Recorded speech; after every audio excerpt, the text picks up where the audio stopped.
Assalamualaikum warahmatullahi wabarakatuh. Salam Om Swastiastu, Namo Buddhaya, Salam Kebajikan. Yang terhormat Ibu Billy Parajika selaku dosen pembimbing mata kuliah Bahasa Indonesia. Perkenalkan, nama saya Damara Devin dengan NIM 642421168 kelas 642C06 dari Universitas Bina Sarana Nagaratika Cabang Kalimalang.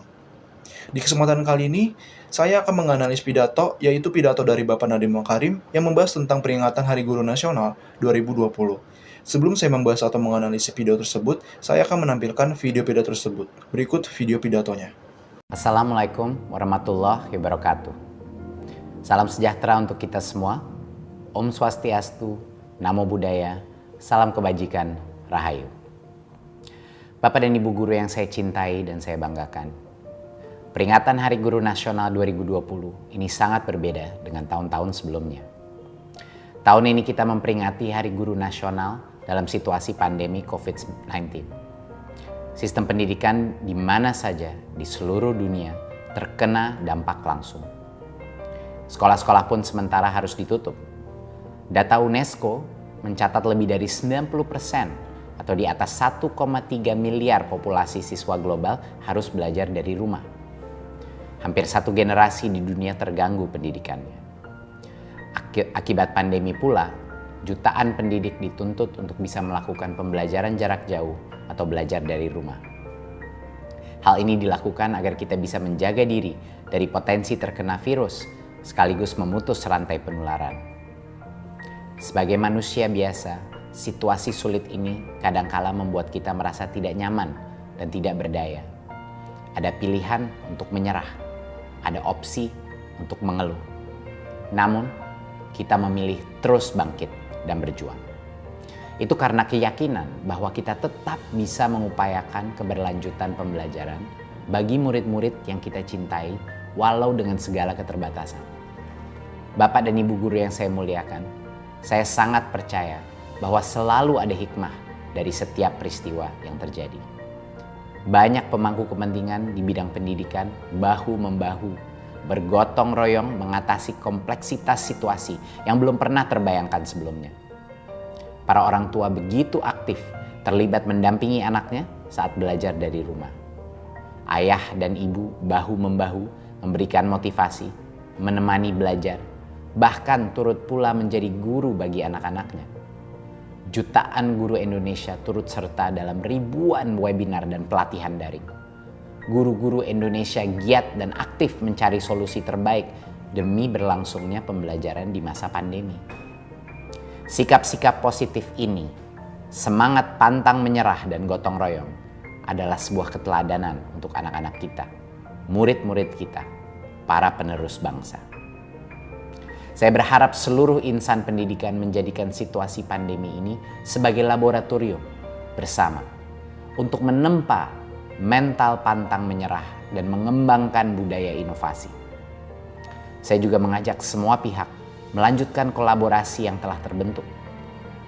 Pandemi telah memberikan kita momentum dan pelajaran berharga untuk mengakselerasi penataan ulang sistem pendidikan untuk melakukan lompatan dalam menghasilkan SDM-SDM unggul untuk Indonesia maju.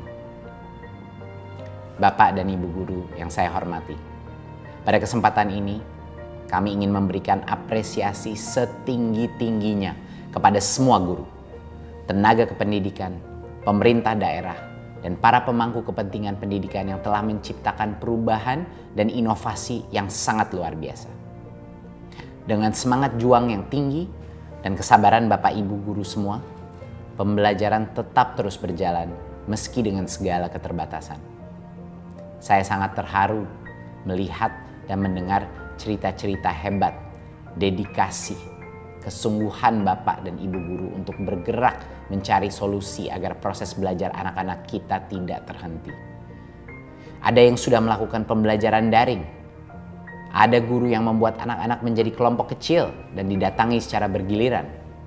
Ada yang masuk ke sekolah dengan menggunakan jadwal bergilir dengan protokol yang sangat ketat. Ada yang mendatangi rumah siswa dan berdiskusi dengan orang tua siswa untuk membantu proses belajar dan mengajar di rumah. Ada yang mencari sinyal di seberang sungai, dan sebagainya.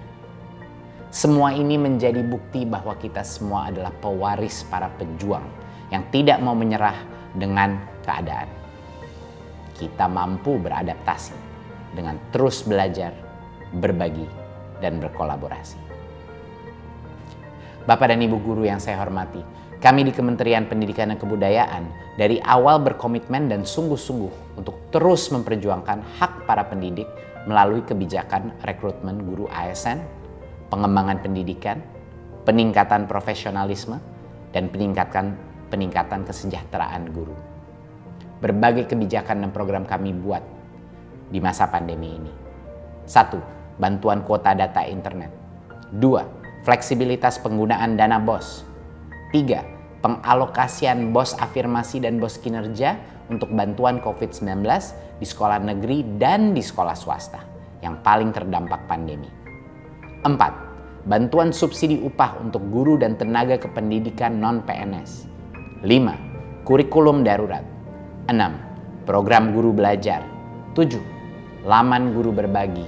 8. Program belajar dari rumah TVRI. Dan 9. Seri webinar masa pandemi. Semua kebijakan dan program ini tidak lain dirancang untuk membantu sebanyak mungkin guru dan tenaga kependidikan dan orang tua agar mampu melanjutkan pembelajaran untuk anak-anak Indonesia. Bapak dan Ibu guru yang saya cintai dan banggakan, guru adalah profesi yang mulia dan terhormat. Berbagai upaya kami tempuh untuk menempatkan guru pada posisi itu.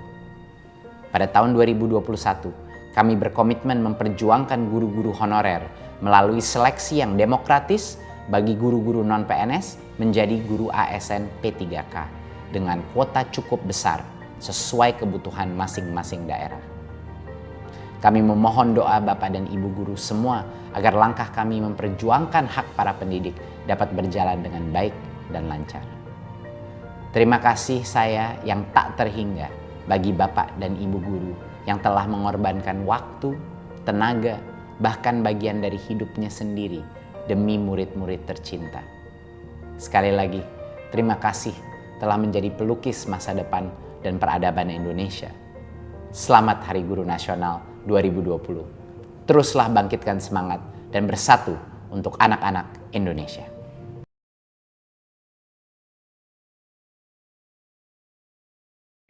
Baik, setelah saya menampilkan video tersebut, langsung saja saya akan menganalisis isi video pidato tersebut. Baik, yang pertama saya akan membahas latar belakang dari pidato tersebut. Pidato ini disampaikan oleh Menteri Pendidikan dan Kebudayaan, Nadiem Makarim, dalam rangka memperingati Hari Guru Nasional pada 20 November 2020. Disampaikan dalam situasi pandemik COVID-19, pidato ini menjadi bentuk penghormatan dan apresiasi atas perjuangan guru menghadapi tantangan pendidikan jarak jauh serta transformasi sistem pembelajaran di Indonesia. Setelah membahas latar belakang, saya akan membahas tentang tujuan isi pidato tersebut.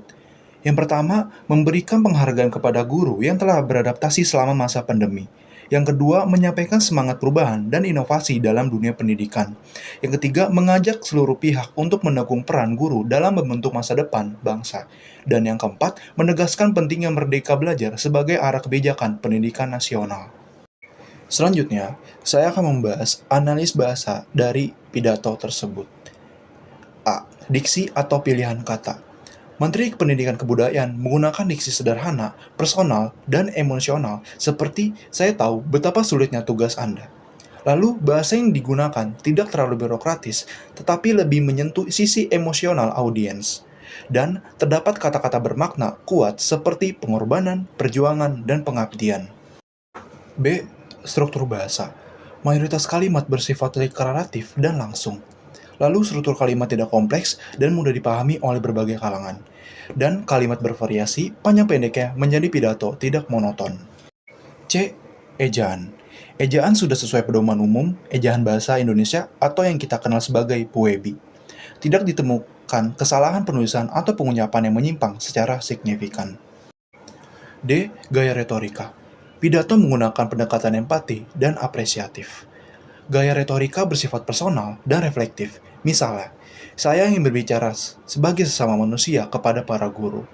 Tidak menampilkan data statistik, melainkan lebih pada narasi dan pengalaman. E. Pengulangan. Gunakan repetisi efektif untuk menekankan pesan.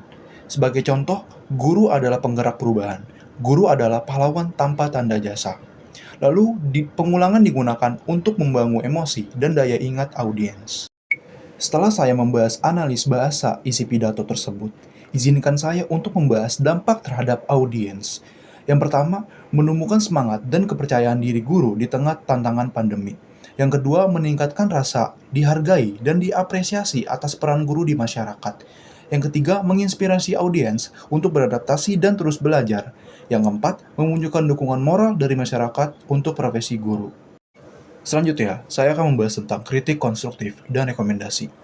Yang pertama, saya akan membahas tentang kritik konstruktif, di mana minim informasi konkret atau teknis tentang kebijakan pendidikan atau langkah nyata untuk guru di lapangan. Lalu, pendekatan terlalu naratif, kurang menemukan solusi sistematif untuk masalah pendidikan yang nyata. Rekomendasi. Rekomendasi yang dimaksud ini adalah sebagai saran untuk isi pidato tersebut. Sertakan data atau rencana kebijakan singkat agar audiens mendapatkan gambaran arah perubahan pendidikan. Tambahkan contoh praktik baik guru di lapangan untuk memperkuat nari inspiratif, dan gunakan bahasa visual dalam bentuk grafik atau tayangan untuk memperkaya pemahaman.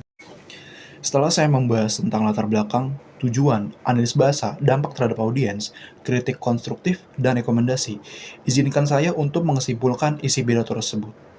Pidato Menteri Pendidikan Budaya pada Hari Guru 2020 berhasil menyentuh sisi emosional audiens dan membangun rasa kebanggaan terhadap profesi guru. Dengan penggunaan bahasa yang sederhana, retorika personal, dan pengulangan yang tepat, pidato ini memperkuat semangat perubahan.